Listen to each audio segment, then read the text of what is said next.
Halo guys, bagaimana kabar kalian? Semoga sehat selalu. Oke, kali ini kita akan kasih film buat kalian semuanya dengan judul My Father is a Hero.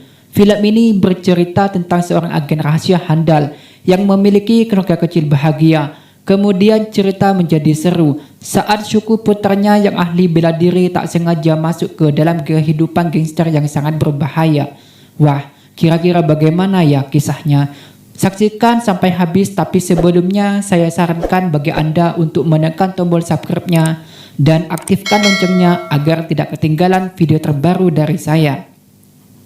Film ini dimulai dengan adegan Jet Li yang sedang menunggu orang di sini. Jet Li berperan sebagai Wei Kong, agen mata-mata kepolisian. Dia diminta atasannya untuk menangkap seseorang beserta barang buktinya. Lalu orang-orang itu pun datang juga. Mereka ternyata pembuat paspor ilegal. Ketika mereka meminta bayaran, Wei Kong pun beraksi. Wei Kong pun bergegas menuju ke tempat kompetisi anaknya, si Shoku, sambil membawa tersangka dalam karung. Sesampainya di sana, tiba-tiba saja Wei Kong diserang oleh anak buahnya tersangka. Mereka bertarung hingga berada di atas para penonton. Lalu salah satu seorang anak buahnya itu terjatuh, tepat mengenai penonton. Walhasil anak buah tersangka tersebut menyandera salah satu penontonnya. Melihat itu, si Shoku pun menghampiri dan inilah yang terjadi.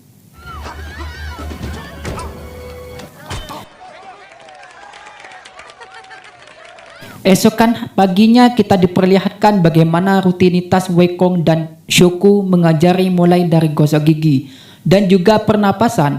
Wei Kong sengaja melatih ini pada si Shoku sebab latihan ini sangat berguna bagi seseorang yang sedang kekurangan oksigen. Pada suatu hari mereka pulang ke rumah naik bis bersama-sama. Disinilah kemudian diketahui bahwa sang anak istri sedang mengidap penyakit tertentu. Sehabis turun dari bis hendak menuju rumah, tiba-tiba saja polisi secara paksa menangkap Wei Kong. Shoku dan sang istri hanya bisa menyaksikan itu dengan pasrah.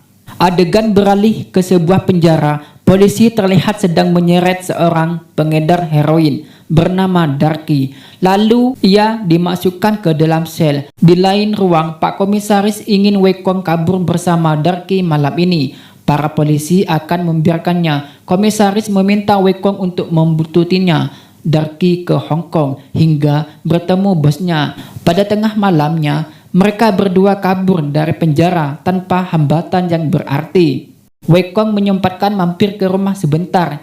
Dia berpesan pada Shoku untuk terus menjaga ibunya yang sedang sakit. Dia juga memberinya sedikit uang dan berjanji akan terus mengirimi uang. Meski ditanya mau kemana, Wei Kong tetap saja tak menjawabnya sambil pergi meninggalkannya.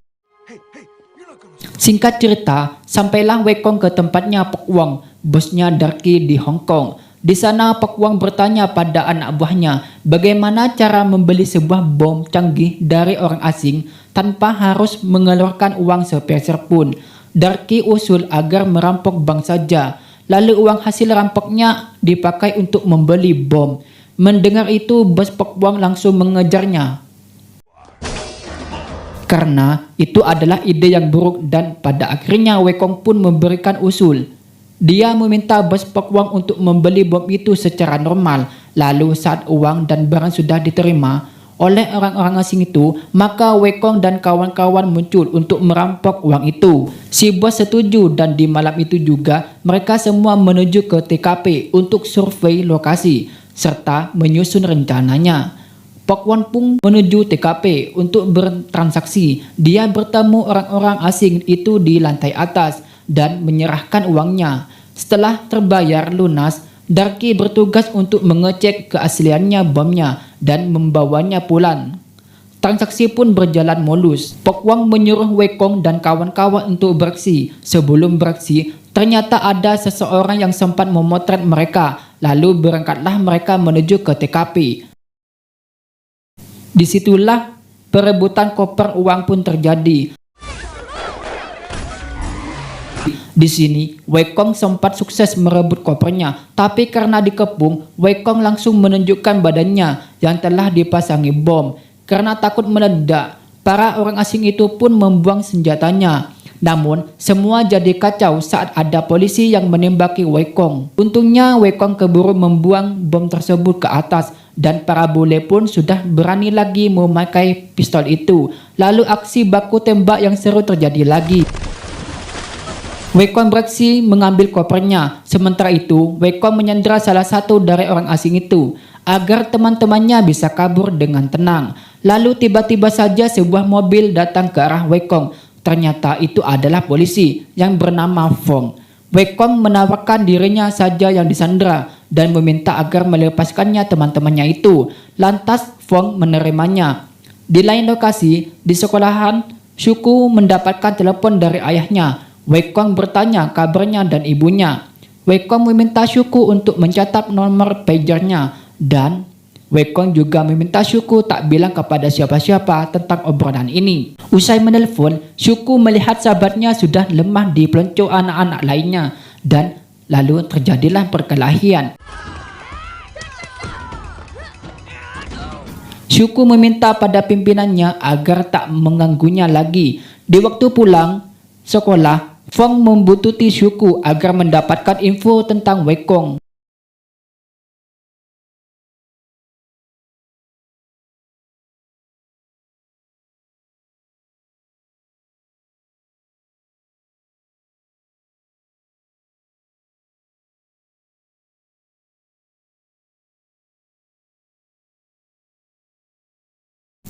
Malam harinya, Wei Kong sedang mengobrolin bisnis dengan seorang wanita milioner bernama Lina Mi. Lina Mi tertarik untuk melelang barang selundupan agar tak ketahuan polisi. Di malam harinya, di markas, Wei Kong bertanya pada bos mau diapakan semua barang antik-antik selundupan ini. Setelah mendapat jawabannya, Wei Kong menginfokan kepada komisaris tentang barang selundupan dan wanita bernama Lina Mi itu. Shuku di malam hari sangat kaget saat mendengar ada suara jatuh. Ternyata ibunya yang jatuh. Dia lemah tak berdaya karena memang tak pernah disuntik. Walhasil, pengingat itu pun membawanya ke rumah sakit. Sambil terbaring lemah, istri berpesan agar mau menjaga Shuku dan memberikan surat itu pada Wei Kong. Istri Wei Kong pun meninggal dunia. Saat Pok Wang memberi pengarahan rencana, tiba-tiba saja pager Wei Kong berbunyi. Di situ tertulis bahwa ibu sudah meninggal, pertanda Shuku, kontak saja. Wei Kong pun terpaku, bos menyuruh matikan pagernya. Tapi Wei Kong tetap bergeming, hasil Pok Wang menyiramnya dan menamparnya secara spontan. Wei Kong melawannya, tentu saja anak buahnya memeganginya, dan sudah tentu juga bos membalasnya, tetapi kemudian Darky datang menolongnya.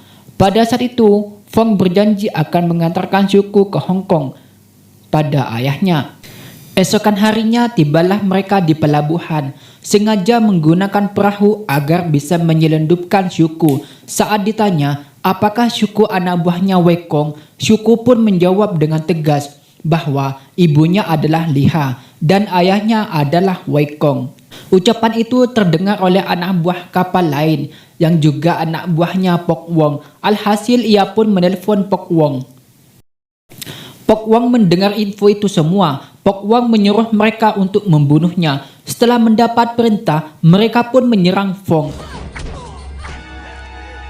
Shuku tak tinggal diam dan membantunya. Akhirnya mereka menang dan pergi menuju Hong Kong. Di dalam perjalanan, Shuku ingat kata-kata ayahnya bahwa ayahnya seorang polisi, agar Shuku tak bilang pada siapa-siapa tentang identitas ayahnya. Setibanya di Hong Kong, Fong marah kepada temannya yang mempublis foto Shuku ke media Hong Kong.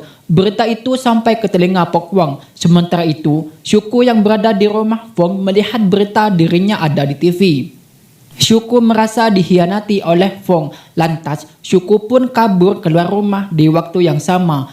Wei Kong dan Fong sedang berjalan menuju rumahnya Fong untuk menemui Shuku. Kemudian masuklah Wei Kong ke dalam rumah, tapi dia tak mendapati siapa-siapa di sana. Melihat Wei Kong masuk, Fong pun mengejarnya untuk memberikannya surat wasiat sang istri, dan juga dia bilang bahwa yang memberitahu Shuku ke media bukanlah dirinya.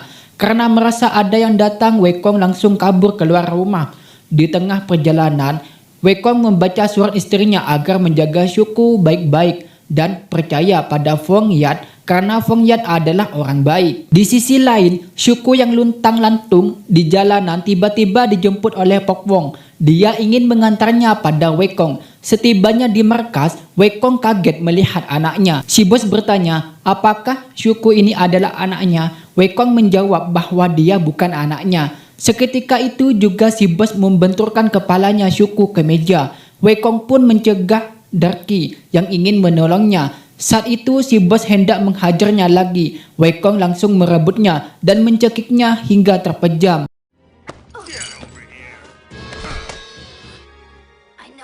Lalu si anak buahnya langsung mengeceknya. Ternyata Shuku sudah mati. Si bos pun menyuruh anak buahnya untuk melemparnya ke pusat pembuangan sampah.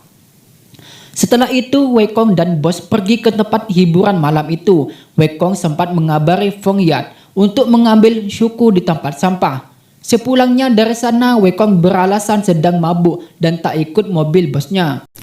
Wei Kong langsung bergegas ke tempat sampah itu demi menolong Shuku. Namun ternyata Pok Wong ini tidak bodoh. Dia juga ke sana, dia kecewa. Tapi dia juga tetap ingin agar Wei Kong terus menjadi penjahat bersamanya, tapi Wei Kong menolaknya. Dan pertarungan sengit pun terjadi, tapi sayangnya bosnya pun ikut terseret truk. Fong Yat pun datang untuk menyelamatkan Shuku, tapi kenyataannya dia hanya menyelamatkan Wei Kong saja. Akan tetapi Darky berhasil menyelamatkan Shuku tanpa ketahuan Pok Wong. Di malam yang sama, Darky masuk ke sebuah kapal dan memberikan Shuku ke makanan. Shuku masih hidup karena mempunyai teknik pernafasan.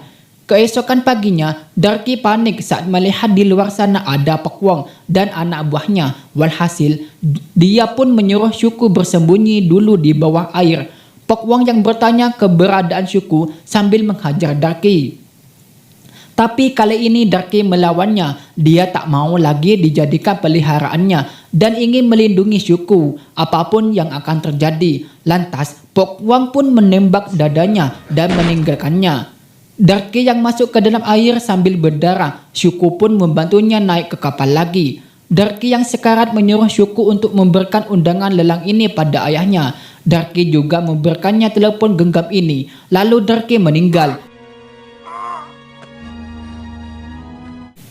Setelah itu, Shuku mengabari ayahnya Wei Kong menelpon nomor itu memakai telepon yak. Di tempat lain, Shuku mengintip orang yang sedang memantau pemasangan titik bom pada kapal pelelangan tersebut.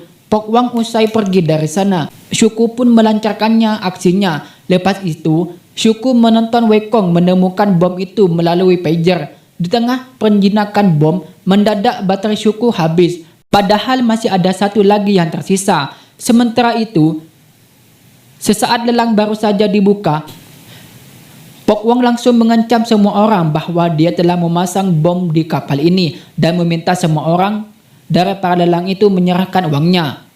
Sebagai bukti, Pok Wong meledakkan satu bom yang ada di sakunya linam itu.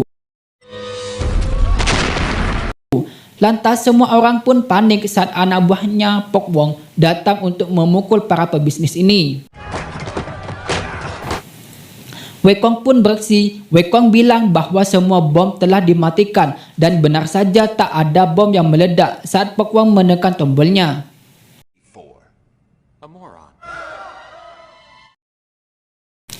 Pok Wong yang menyuruh anak buahnya untuk membunuh Wei Kong. Wei Kong mendatangi Pok Wong dan duel sengit pun terjadi. Karena kewalahan, kini dua anak buahnya ikut pun membantu. Lalu tiba-tiba saja Shuku datang untuk membantu ayahnya. Kemudian datanglah Fong Yat sempat menembak tangan Pok Wong. Tapi karena Pok Wong mencekik Shuku, Fong Yat pun melepaskan pistol. Lalu Wei Kong pun merebutnya dan menembak Pok Wong hingga terjatuh. Karena cekikan tadi, Shuku kehabisan napas. Mereka pun panik dan bergegas ke atas. Namun tiba-tiba saja Pok Wong mengaktifkan bom terakhirnya dan menyuruh Fong Yat kabur saja. Dan Wei Kong berhasil menaklukkan Pok Wong.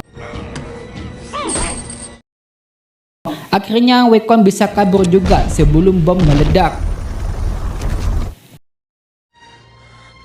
Adegan Syuku, dokter menyatakan bahwa Syuku sudah mati. Wei Kong pun panik dan benar saja, tiba-tiba Syuku batuk air, lalu terbangun lagi.